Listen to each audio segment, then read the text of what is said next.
Hey everyone, I am super excited because we brought back Susan Sloate, author and researcher of Forward to Camelot. We talked about her book last time, but we're going to do sort of a mini series, a three-show series leading up to the JFK assassination date of 11/22.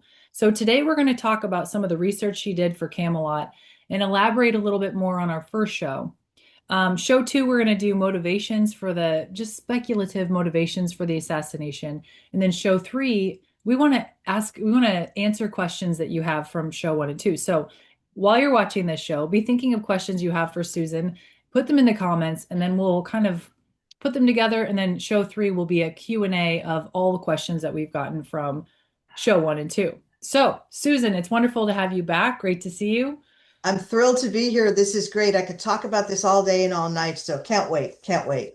I was I put out some videos, just like little snippets on my TikTok, and then they go to my YouTube shorts, and people were really intrigued by the Mac Wallace, what you said about Mac Wallace in the first Yes, show. Could you just kind of give people a refresher for those who didn't see that show? sure. At the end of the show that I did with Rachel, I talked about two specific anecdotes that I tell people who don't believe that Oswald was completely innocent. And the first one involves the fact that right after the shooting, the Dallas cops swarmed the school book depository, did a lot of search for clues. They also took fingerprints, sent it to the FBI lab that evening. And what emerged were three different sets of fingerprints that the FBI lab had labeled. The first set were people who were school book depository employees that included Lee Harvey Oswald. So it would make total sense that any or all of them were on the sixth floor. So their fingerprints they pretty much ignored. The second set of fingerprints were the men who were laying flooring on the sixth floor during that particular week. They've been there laying flooring, and so their fingerprints were basically thrown out as not being that important. There was one set of fingerprints that was left, and it was the third group. And that set of fingerprints belonged to a man named Malcolm Wallace or Mac Wallace. Mac Wallace had been at Yale in the Skull and Bones Society with George H.W. Bush. And on top of that, he also was LBJ's personal hitman.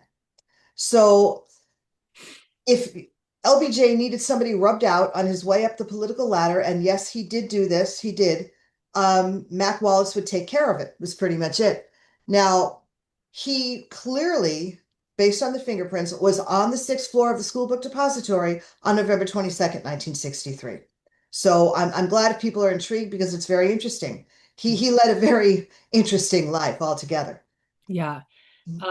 Speaking of LBJ, one of the comments on my TikTok video was from a woman named Blair. My grandmother went to college with LBJ and said he was a terrible man and couldn't stand him. So I thought that was interesting. Somebody who actually knew him personally said he was. Well, and her grandmother's a very wise woman because he was a terrible man. And Yeah. he was what scares me is he actually began his career as a school teacher in Texas. The idea that young minds were being actually trained by someone like this really upsets me. But there you are. Wow. Yeah. Someone else had talked about it said, and I know you know a lot of the characters surrounding, and I don't mean like characters as in a book, I mean real characters who were involved Yes. with the assassination plot. One person said, just look at how Mac Wallace and others associated with the assassination all died. And then they said, look up Sam Giancana, Yes. Johnny Roselli. Hmm. All were shooters and unalived right before they were called to testify. Did you do research on those Yes, and I know names? who they are. Mac Wallace died in a fire. I can't remember if it was I believe it was a car fire, but he died in a fire. That couldn't have been pleasant. In Ugh. 1977, the House Committee on Assassinations was basically doing research into the assassinations of John F. Kennedy and Martin Luther King, and I think a little bit on Bobby Kennedy as well. And so what they were doing was going back over the work of the Warren Commission, which had been the first commission to look at JFK, and they were calling witnesses in. And an enormous number of people who were being called in suddenly died. Now, Sam Giancana was a mafia guy. Okay, he was a really powerful mafia guy, and he was one of those people that if you were connected to him, and you had a problem and you talked to him about it and he said, don't worry about it, you didn't have to worry about it because he would take care of it. Okay. He was not a good human being. Let me emphasize that. But I'm just telling you, he was very, very powerful. Mhm. And one of the things that's very interesting that did not come out for many, many years was that Sam Giancana was having sex with, there's no other way to say it, having sex with a woman named Judith Campbell. Judith Campbell at the same time was having sex with JFK. Oh, They were passing messages back and forth to each other, JFK and Sam Giancana, through Judith Campbell. wow. Yeah, which is incredibly fascinating. It's really interesting. This is at the same time that Bobby Kennedy, the Attorney General, was doing everything he could to prosecute the mafia and put them out of business. So think about that. Yeah, it just boggles the mind. It really does. Anyway, Yes. yeah, Sam Giancana lived in a town called Oak Park, Illinois, where I had actually lived for some years later. And he is about to be called to the House Committee on Assassinations to testify. Okay, and this was coming up, and he was found dead in his home of gunshot wounds, which ended up with like five or six of them, like right around his mouth, Oh, which kind of was an indication of a way of shutting up a witness. right. He had actually been cooking like peppers or something in his kitchen, like on the ground floor, whatever it was. There was no sign of any forced entry. Somebody he did obviously let in whoever it was he let in, and that person took him out. Gee. Okay. Johnny Roselli was a sort of a very Hollywood guy, but he was also mafia. Mhm. And he had been involved with the labor unions in Hollywood. He'd done a lot of fixing there, all kinds of stuff. He was also called to the House committee. Before he could testify, he disappeared and they found his body carved up with the limbs removed, but inside um, an oil container, an oil something floating in the river.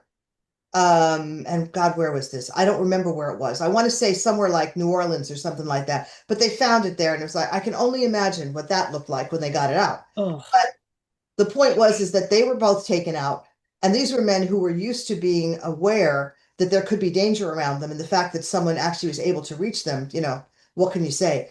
There's another one actually that I was going to mention. I'm going to mention it now. His name is George Demorenshield, and George Demorenshield was not mafia.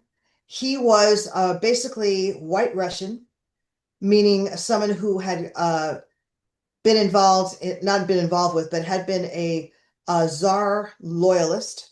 mhm. Okay, and then when the revolution came in 1917, things changed and they ran and all this kind of thing. Anyway, he'd been an oil man for a long time and been involved in a lot of things around the world. He was also a CIA guy. Mhm. And interestingly enough, he was very, very close to Lee Harvey Oswald when Oswald was living in Dallas in 1962 and then later in 63.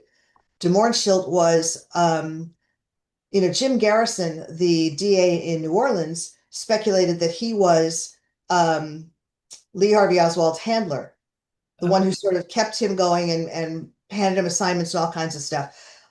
He was also being called to the House committee in 1977. And interestingly enough, there was an investigator who was coming to visit him to do sort of a pre-interview.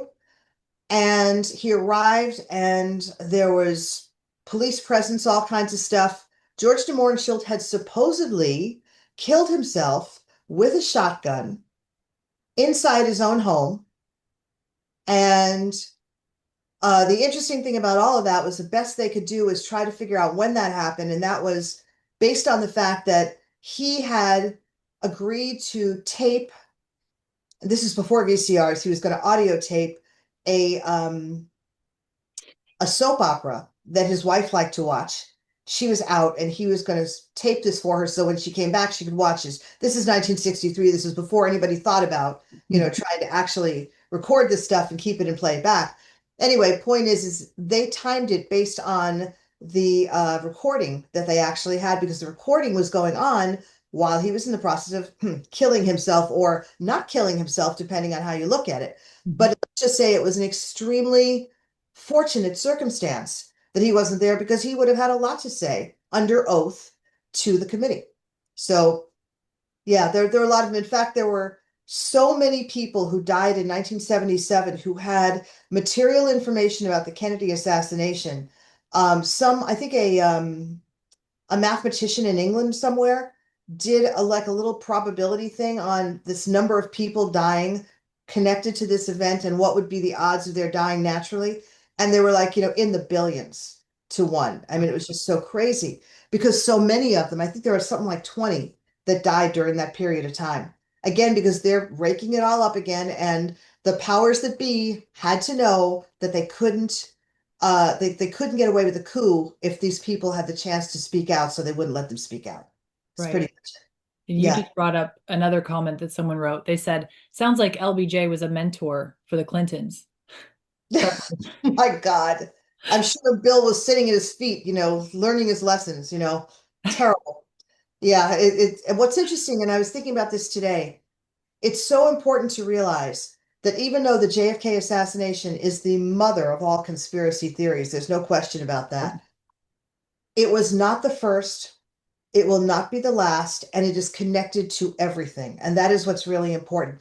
The thing is that these people have their own modus operandi. That's how they do things over and over and over again. We could have a conversation about the sinking of the Titanic. It would make your hair stand on end. So there's that. There's the Federal Reserve. There's the Gilded Age millionaires. There's all the stuff that went on. The fact that it was John D. Rockefeller who paid scientists to say that oil was really fossil fuel. Yeah, Well, the whole idea was to make people believe that it was rare. right. Well, hello. I'm just saying that this has been going on for a very, very, very long time. It's going to continue to go on, I regret to say. But the point is that we're kind of reaching a crisis point where it's got to end Yeah. because we've been lied to too many times. We've gone through this too many times, and we can't stand it anymore. You brought this up, and it's a perfect segue into what I wanted to discuss, which is Sure. Dick Cheney. The day that today we're shooting this today, which is the day that Dick Cheney was announced to have been dead. Okay. But everyone knows Dick Cheney's connection to Haliburton. But I don't think many people realize LBJ's connection to Haliburton kind of subsidiary. So I wanted to just read this quick, Susan, and we can elaborate on the fact that the playbook is there and it just keeps getting repeated over and over. Different characters, but the same playbook over and over again. Okay. So, so Brown and Root was kind of an early form of Haliburton. So Haliburton was connected to LBJ through Brown and Root, which later became part of Haliburton. This connection involved significant campaign contributions to Johnson in exchange for lucrative federal contracts, fueling both Johnson's rise and the company's growth, a dynamic that continued with Haliburton's subsidiary into the Iraq era.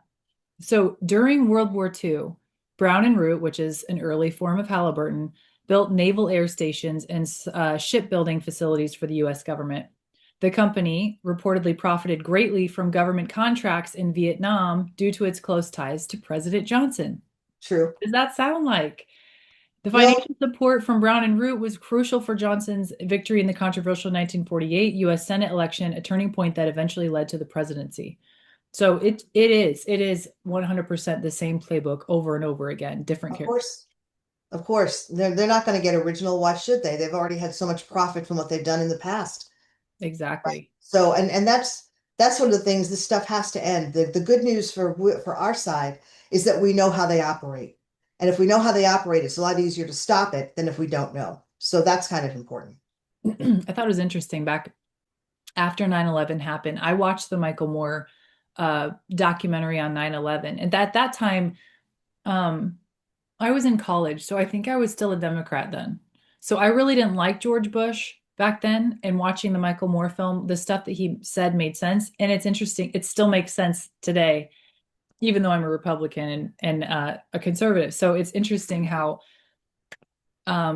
he brought up the fact of the Haliburton thing and the Dick Cheney thing and just the profit that was made. Um, it's just like the truth is the truth.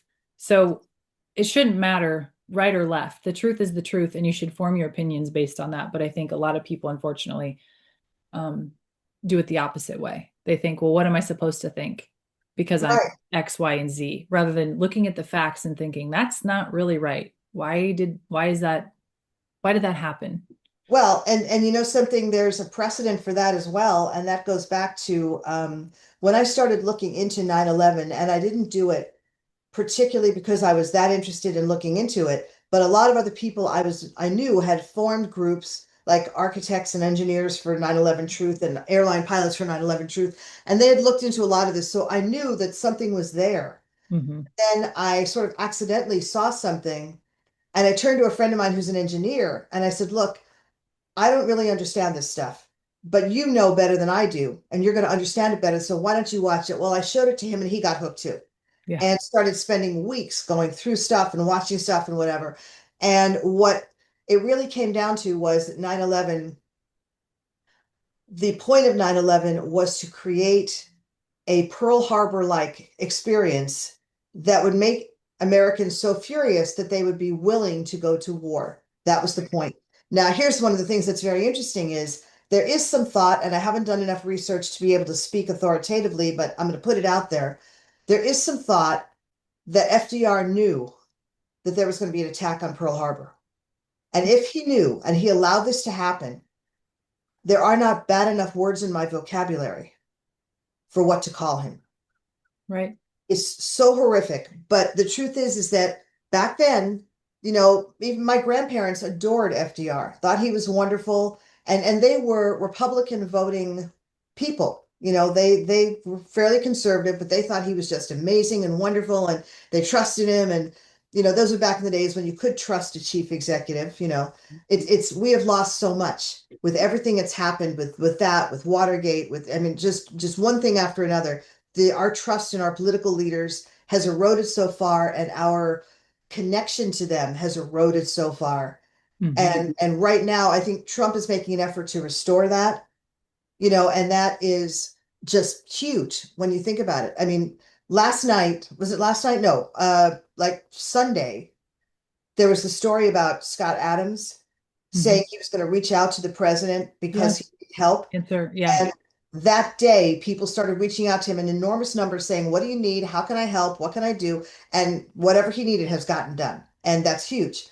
But the whole thing is that we used to all feel like we could do that if we ever needed to reach out to the president. And now I don't think any of us believes that. I was back in the day, I had voted for George W. Bush and I was supportive, but on some level, I shut my mind to what 9/11 implied. And Hmm. then as things have gotten worse, I mean, it's not worse. I would say years have gone by. I've looked at things a little bit more objectively than I was able to at that time. And it is impossible to believe that he did not know what was going to happen, especially when you consider that it was his brother whose company, his security company, had the contracts at the Twin Towers, the security contracts. And Hmm. there's some thought that his company spent literally months because they were going in every single night after work. They were going in every single night. There's some thought that they were the ones who wired the buildings to come down. Yep. And the thought of that is so horrifying. And like I say, at some point or another, there's going to have to be some accounting and some reckoning Oh and yeah. people whose names we know on trial for genocide Hmm. because what was done was horrible, beyond horrible. And anyway, I'm not going to go over that again, but the truth is that same playbook, same ideas, same things, and the whole point is that when a disaster needs to happen or a false flag, they don't necessarily go back to 9/11 at this point. They can go as far back as Pearl Harbor and potentially before that. Hmm. It might even go back as far as, for example, the Lusitania. Yep. It's the same sort of idea, you Yep. know, with protection and security withdrawn from the ship at the last minute, warnings not to get on the ship, Hmm. and you know, terrible stuff happened. So not Yeah. impossible. That's what pretty much precipitated us into World War One. You Same idea. know, the Pearl Harbor thing actually was kind of like my first red pill, Susan, because I was in school and it was my oral communication class, and we had to write a speech to give to Mhm. our class.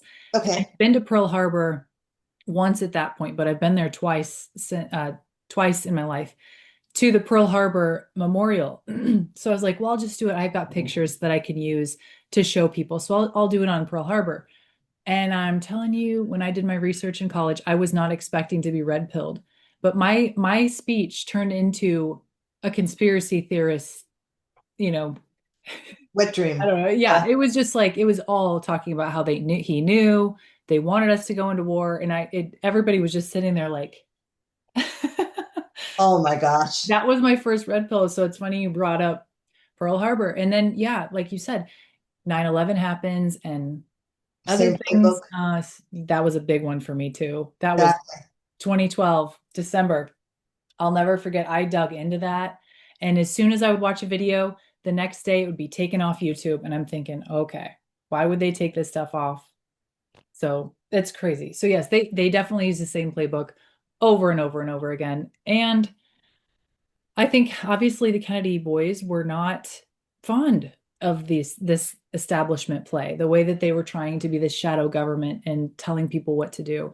There's a lot of different people talking about the Charlie Kirk assassination and the comparisons between what happened to Charlie Kirk and JFK in terms of potentially other countries who are involved. And JFK was trying to get APAC to be registered as a foreign agent because he could recognize that it wasn't called APAC then, APAC back then, but he could see that they were kind of, I don't know, just becoming attached to different congressmen and women, and their interests were getting served potentially over the American people's interests. So a lot of people are talking about that as well. That's a huge topic right now, and people are so scared to bring it up because of what they'll be called, what they'll be anything. So do you have any thoughts on that? Being do. And I careful, want to ask, I want obviously. to start by asking you a question. Yeah, Are you sure that Charlie Kirk is actually dead? I've seen the speculations on all of it, and I will admit a lot of it seems fishy. A lot of it. So I'm at the point where I don't know. I'm like, he Mhm. could be, he could not be. I'm like most of America right now, where they're like, that was weird. That doesn't really make a whole lot of sense. But then they also don't want to be called crazy by, you know what I mean? Like they're kind of in Well, this I, interim, like, I, what the heck happened? I think I'm going to say that really dating back to Trump's election victory last year, Hmm. I think a lot more people have become red-pilled and a lot more people are willing to admit possibilities they never would have admitted before. Amen. Yes. And I will say one thing, part of having a background in Hollywood is you meet certain people and you get to understand certain things. And one of the things that I tell people is I had the opportunity to go to a party that was staged for makeup people in the makeup union and stuff. These people are artists. They Mhm. can do unbelievable things. I mean, truly unbelievable things and make you believe anything is pretty Right. much it. Yep. Back in the 80s, probably before you were born, there were two movies. One was the first movie, and then it made so much money they made a second movie, and they were called FX. And it started got an actor named Brian Brown, an Australian guy, and it was about a Hollywood special effects expert who was hired for a lot of money to stage a political assassination and Hmm. make it look real. And he actually could do it. And then he became the target of all these people because they had to take him out in order to make everything else work the way they wanted it to.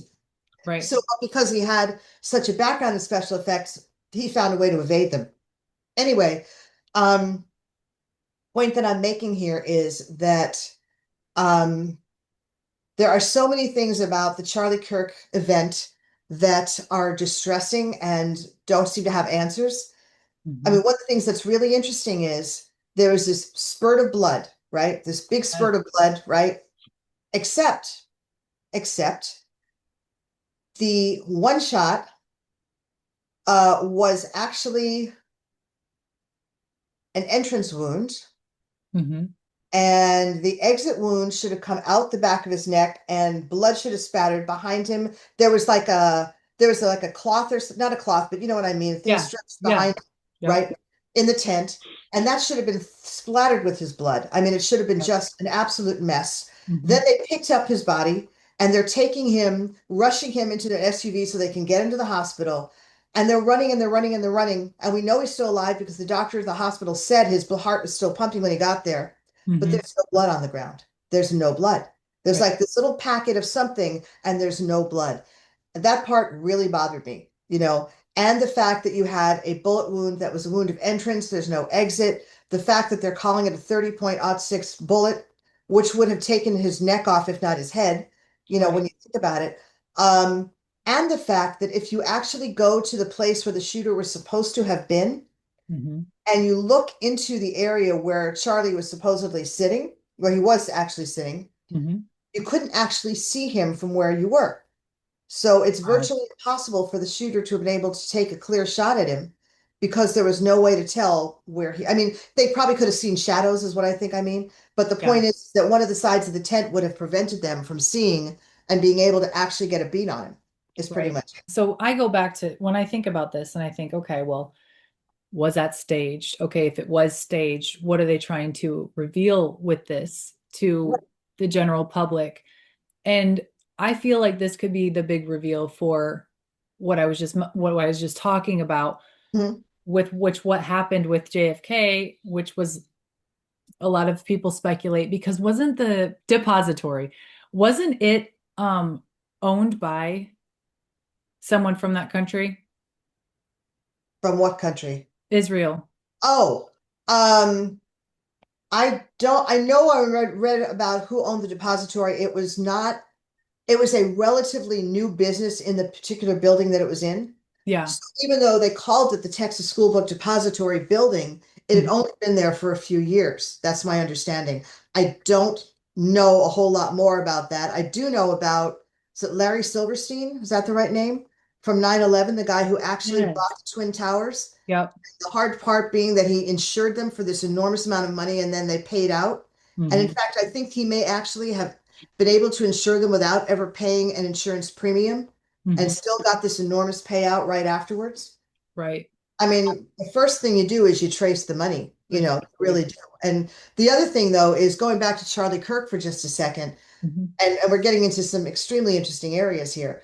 Um, I would say this, that if you want to talk about motive, my understanding is that there had been a conversation between Charlie Kirk and some of his closest people some weeks before or months before where he had withdrawn his endorsement of Israel. Yep. And Israel, from what I understand, tried to give him a $10 million bribe for TPUSA to keep him on their side, and he refused it. Yep. And then he said, I think they're going to try to kill me. Yep. Well, if you, as a public figure, believe someone's going to try to kill you, what if you beat him to the punch? That might be helpful, wouldn't it? Yes. Okay. So this is so brilliant. The way this is just flowing together because I wasn't even planning on going here, Susan. I Hmm. wasn't. I really wasn't. But I feel like we can talk about it because we're just speculating. Um, JFK, a lot of people speculate that he might have done that. Like he knew that people, obviously, you mentioned in the first show that we did that Lee Harvey Oswald warned him in Chicago, was it, that there was a hit on him? Warned Warning. the FBI with whom he had a relationship and he was on their payroll, and he told them that there was going to be a shooter with a rifle in a high-powered building, try to get high-powered rifle in a tall building on the motorcade route, and so he was the one who actually warned them. So I have a lot of trouble with the idea that somebody who would warn them 2 weeks ahead of the assassination in Dallas would turn out to be the shooter. But he Right. wants to get the credit. I mean, are you crazy? That's insane. Exactly. I mean, he So even said himself, I'm just the patsy. He knew. He knew what was happening. And why wouldn't they he knew he use was being set up. In fact, I actually have written proof of that in Jude Ferry Baker's book. So we can talk about that, but go on, I'm listening. Go on. the fact that he said I'm just the patsy? Why wouldn't they use him as the patsy if just a week earlier they protected him when they're trying to get rid of him, right? So I mean, that's kind of like the perfect punishment if you're the CIA is to put you as the patsy if you're the one that was trying to protect the president a Well, week here, earlier. here's the thing. That only happened 2 weeks before the assassination in Dallas, okay? But Right. the thing is, in order to get Oswald properly set up as the guy who was the lone nut, the disaffected Marine, all this other kind of thing, they had to spend months doing it. So the timeline doesn't really match up. They couldn't just decide, oh, we found out that he's the one who actually gave the warning and that's what stopped it and we could have done it and blah, blah, blah, blah, blah. We couldn't do that. What they had to do was they had to have enough time to set him up as somebody who has already demonstrated that he's got a violent streak, that he is unstable, that he is pro-Castro, that he's pro-Russia, pro-Soviet Union. They had to be able to do that. So it took them from like September, August or September of that year to November when the assassination is actually set for. So the point is they might have been able to make it work in Chicago because they'd already done a lot of stuff, but they had another guy there, by the way, a completely different person who was also, by the way, a former Marine who had had an injury, and as a result of the injury had a plate in his head. Hmm. And I'm sure they were going to try to say that he was mentally unstable or something as a result of having the plate in his head. I don't know. But the point was is that he was there, and presumably he was the person that they were going to then blame for the assassination and take him out. But that's not what happened either. So Right. yeah, yeah, yeah. Go on. So there was a documentary on, I think it was Amazon, and it was from 2023, maybe 24. I can't remember, but it was basically alleging that JFK did what we are talking about. Charlie did. Like he knew there were these hits Oh, out, that he knew it was coming. I mean, I think it was even put in a magazine that JFK and Jackie put out like some kind of a fake movie where he faked his death. And this was like recent. I feel like he was in like People magazine or something within the last year or so. I have screenshots of it I can send you. But um, the fact that she put this, they were making this movie of him faking his death. And then that documentary came out and I watched it and it was pretty compelling because you have to remember that the things that we know, like the things that we see, they're like 50 years ahead of what we can see and what we can probably even comprehend right now. So true. in 1963, did they have the capabilities to do those things? The guy in the documentary was talking about different squibs and how you can see Jackie reaching over and like pulling something and it looks like it explodes. And it did look like that. It did look like she reached over and pulled something. So again, part of me is like, I don't know if I believe that because it's so crazy, but then part of me is like, he knew he had all these parties after him. I think, he got into it and he probably recognized that all these different parties are after him. So, what do you think about that? The possibility of what people say about that, given your research? Well, from what I know, and given how close the witnesses at the grassy knoll actually were, Hmm. I would have trouble believing that he was faking his death Hmm. for a number of reasons. But the truth is that JFK regrettably trusted his Secret Service. Hmm. Obviously, at least one person in the Secret Service sold him out. That's very clear because their lack of preparation and their lack of you know, having things ready to go, like allowing the open windows on the motorcade route and all the things that they should never have allowed, changing the motorcade route at the last minute. He should actually have gone directly down Main Street instead of Elm Street, which had that hairpin turn and slowed the limousine down. He shouldn't have done that. There's so many things that I have a problem with that. Now there is, just to let you know, there's a well-known short story. I think it's called Wintergreen. Hmm. I don't know who wrote it, but I have it in a book, one of the books that I read that was great fun. It's called Alternate Kennedys. And this was alternative histories that involved the Kennedy family. And it was really, some of it was just amazing. My personal favorite story is the one where the Kennedys are not politicians anymore, they're musicians. Hmm.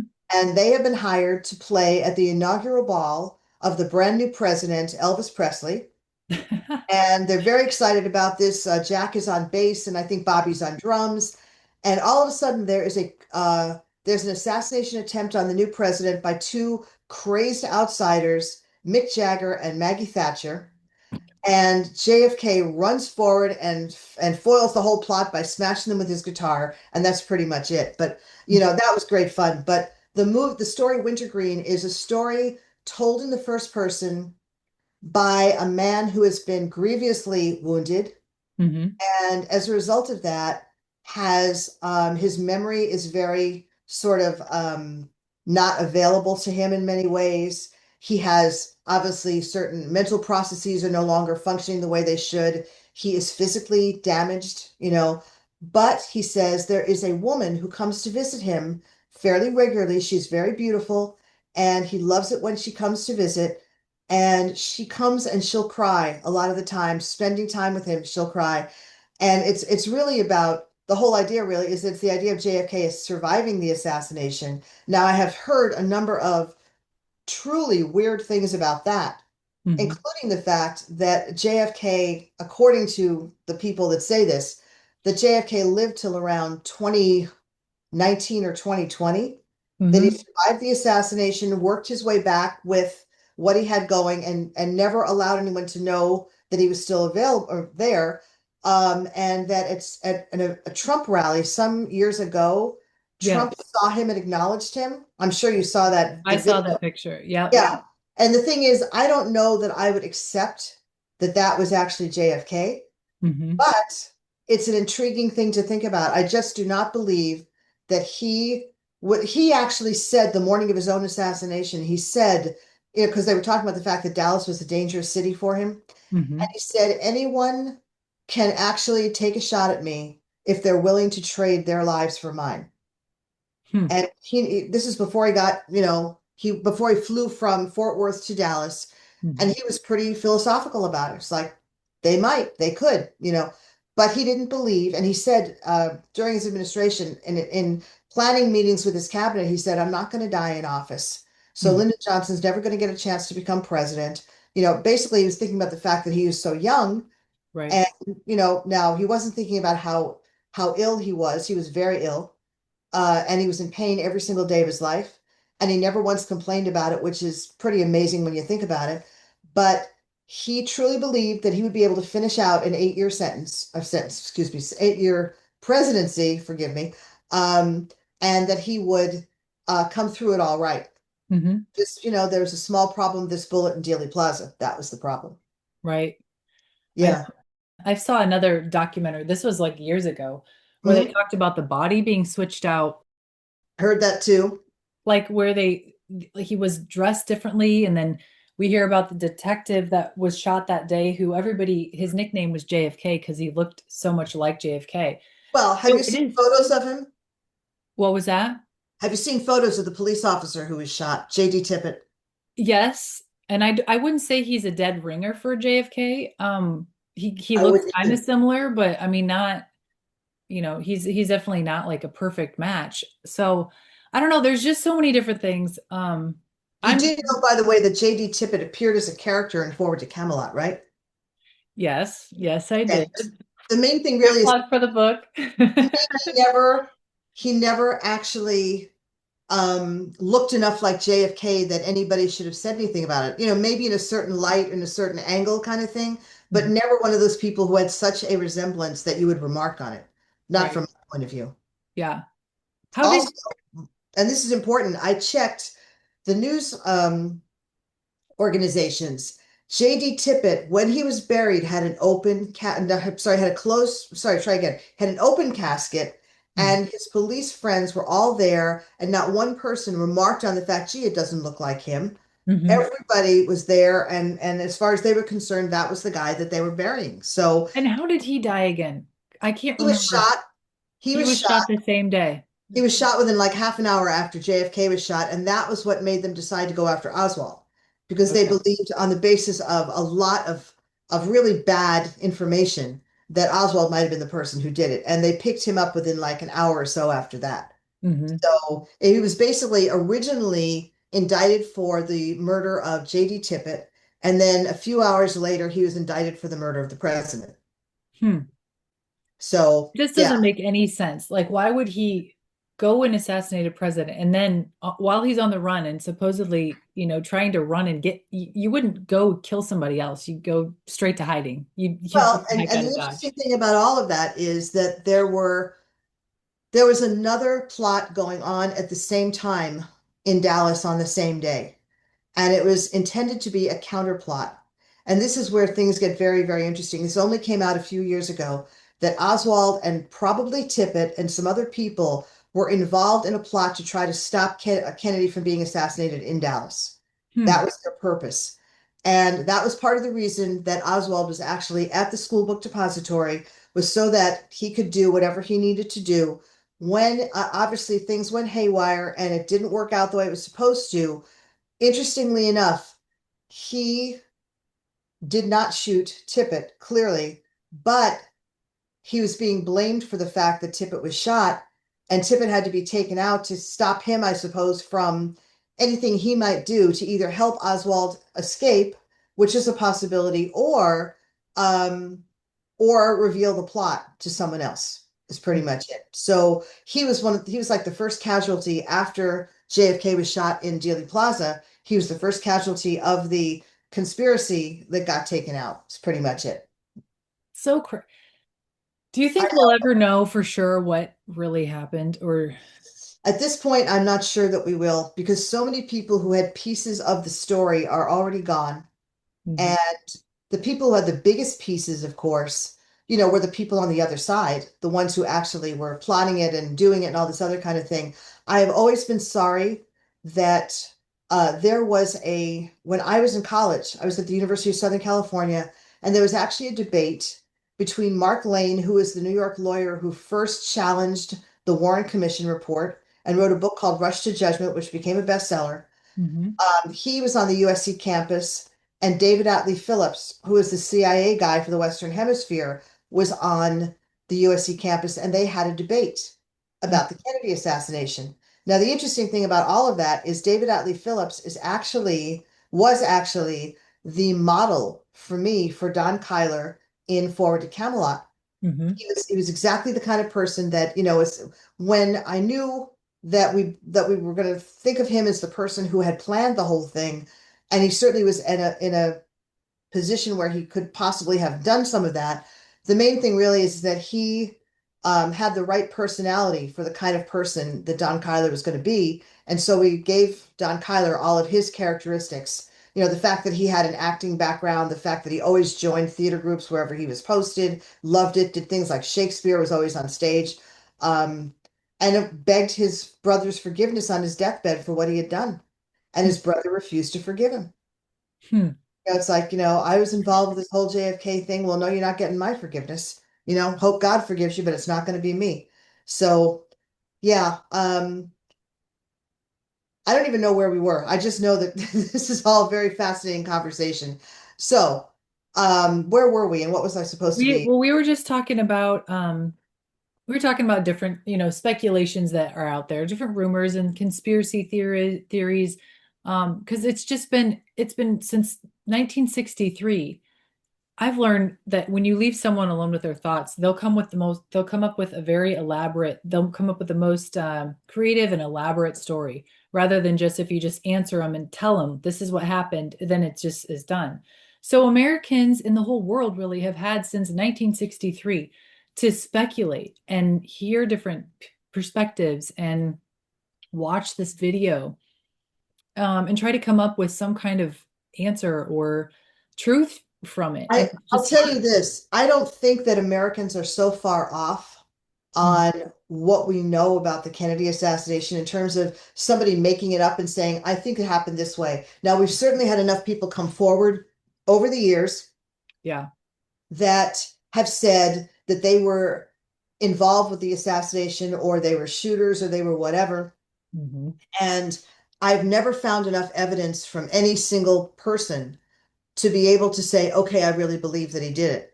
Right. That just wasn't enough for me. But the truth is that the pieces that we have gotten, from the House Committee on Assassinations, from their investigation, from all the other stuff that's gone on, from the Garrison investigation, which I think came closer than anyone to finding out what was really going on in New Orleans, which was critical. Hmm. New Orleans was part of the pipeline of weapons going from Texas, where they were being stolen from military bases, to Miami, where Hmm. they were going to be used as a staging area in order to be able to um, get them to the Cubans that they were hoping were going to reinvade Cuba and try to take out Castro. Again, this is in spite of the fact that part of the way that Kennedy stopped the Cuban Missile Crisis was telling Fidel Castro, we are not going to invade Cuba again. Hmm. Give you my word, we're not invading again. Right.